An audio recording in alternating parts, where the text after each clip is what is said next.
Hi folks, welcome to another Qashqai video. Today we're going to carry on with what I did last week, which was the top 5 Qashqai features, in my opinion. Today we're going to the other end of that scale and we're going to look at the bottom 5 Qashqai features, in my opinion. Now, most of these are actually common faults, to be honest, so if you haven't got a Qashqai, you may find this video interesting if you're going to go and view one to see if the Qashqai you are looking at might have these faults. But as usual, if you've got any opinion, or you think I'm wrong, or you agree, or you want to give me your bottom 5, just bang them in the comments below. But as usual, before we start this video proper, I just want to say a big thank you to my members, which are Shane Cook, Darren Lynch, Chris Owen, and Aina Lund. If you want to join those guys and get perks such as videos 24 hours early and shout outs in videos just like here, then just check out the join button just below and see what memberships are available. But for now, let's crack on and get on with my bottom 5 features of my Qashqai. So at number 5, I'm going to start off with something it's kind of trivial, but I do know there's a few other people that have the same issue, and that is with the seat belts in the front. So the driver's and passenger seat belt doesn't return very well. It seems to sort of go back really slowly, or sometimes just get completely stuck. Not sure why. I can only assume that there's an issue with the return reel. You may have the same issue. If you have, let me know, because it would be interesting to find out just how many people have got this problem.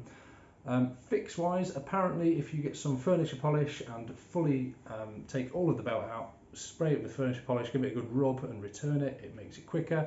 I have tried that and it did work for probably about a week, and then it went back to how it was before. So it's just a thing that I have to do now.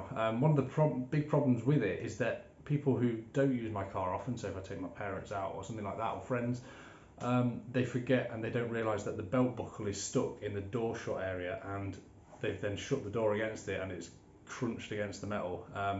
Specifically on my passenger side, it's actually pushed in the small area where the door sensor button is. So if you lean on my passenger side door enough, the car thinks the door's open. So it's quite a bad thing.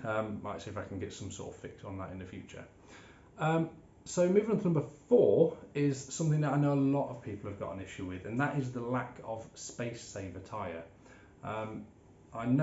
I think it was an optional extra that some people had when they bought the Qashqai brand new, but most of us, me included, we have the not the run flat kit, the tyre repair kit, which is a bottle of foam, a specific air compressor that, well, I say bottle of liquid that sort of foams up inside the tyre, and it's only there designed really to get the car to a garage to have a replacement tyre put on. So if you do use that foam, that liquid, your tyre then is irreparable.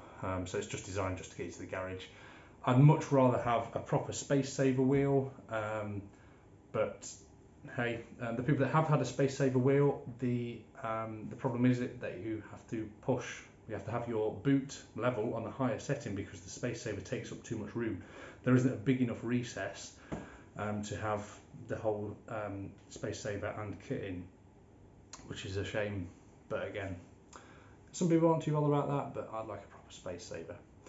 Moving on to number 3, another common fault. So I'm trying to keep it, relatable to you guys as well. And you may have this fault, you may not. Again, it'd be interesting if you have. Number 3 is the rear interior lights. Mine failed or broke very quickly into my ownership. The issue is, from what I've looked into, is the switches are just really poor. They're not made very well. So the whole plastics inside it, maybe it melts because of the heat of the light, I don't know, but the plastics inside, they end up just stopping working. So the switch stops working and therefore the light bulb doesn't work because it's not getting the signal from the switch to turn on. It's a bit hard work. I am, look out for this in the future, I am looking at getting a fix for that. I'm going to see if I can bypass the switch so the signal is always from the car door opening, because that's when it's most useful, especially in the winter nights when it's dark and you open the door, the rear lights don't come on, you can't see what you're looking at. It's a real pain in the backside. A little side part to the rear lights is also the boot light. You get the single boot light on the left hand side as you look at your boot, and it's rubbish. It doesn't light up the boot nearly enough. Again, it's something I'm looking at fixing in the future, but you just end up, the right hand side of the boot is just dark, you can't see anything, so yeah, I'm going to see if I can get some sort of some sort of mod to have a light on the right hand side as well. So moving on to number 2, this is again with the interior, and it's down to the build quality, and that is the creakiness of the interior, most specifically the door panels. If you lean on them, you get a really creaky noise, which I'll just go over to a video now so you can hear what I mean.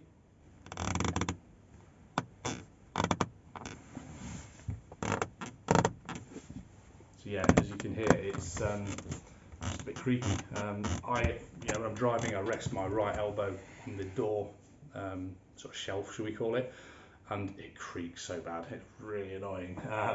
Other parts of the car as well, the central dash, if you give them a push, they creak. But the key thing is, you do lean your arm on that door, or most of us do, so it's going to creak. Bit annoying, quite annoying in my case. I just think it's such a simple thing. All they need to do is perhaps look at how they designed the door and the way the materials went together, and that creaking would stop. Oh well. But moving on to our number one, or my number one issue or problem or dislike with my Qashqai, and that is the wheels. Now, the wheels on the Techno model, on my specific Techno model from 2014, they did change them a bit later on, around 2017-18, I think. They changed them to a slightly different design. They're what's called diamond cut wheels. So they are basically, on the outside, the flat facing is sort of silver, chrome colour, whatever you call it, and then the off flank parts of it are black. The issue is that you get the tiniest nick, not necessarily a curb, curbing around the edge, a tiny little nick, so maybe a stone's hit it at speed, and the lacquer, the top coat, starts to come away so easily, and mine are absolutely destroyed, as you can see right now. All 4 have got issues with them. Yes, it was initially caused by curbing. Not going to say who did the curbing, but my wife drives the car more than me. And over time, the lacquer just peeled off, and it's now like a horrible mottled grey colour. It's awful. Maybe in the future, I will get the wheels powder coated, probably just plain black or just plain silver. It'd be great if any of you guys know anyone that might want to do that for me. That'd be nice. But yeah, it just ruins the look of the car, because from a distance those wheels are really nice looking wheels. They're personally, the design is really nice. They're nice big 19-inch wheels. They look great, but then when you get close to them, oh god, they look terrible, and it's embarrassing. I've said in previous videos that when I wash the car, I actually barely wash the wheels, because at least if the whole wheel's dirty, it doesn't look so obvious. So yeah, so that is my bottom 5 dislikes, or top 5 dislikes of my Qashqai, guys. I'd love to know what yours are. Drop them in the comments below. If you agree with me, that's great. Maybe I've missed something glaringly obvious. A few little side things. I know the sat nav isn't great, but I just ignore it and use my own phone for that.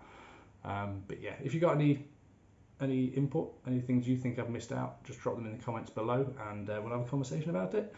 As for that, if you could like the video, that'd be brilliant. If you could subscribe if you're not already subscribed, because I've got a ton of Qashqai videos in the past, and I've got more planned in the future. And yeah, for now, I will see you in the next one.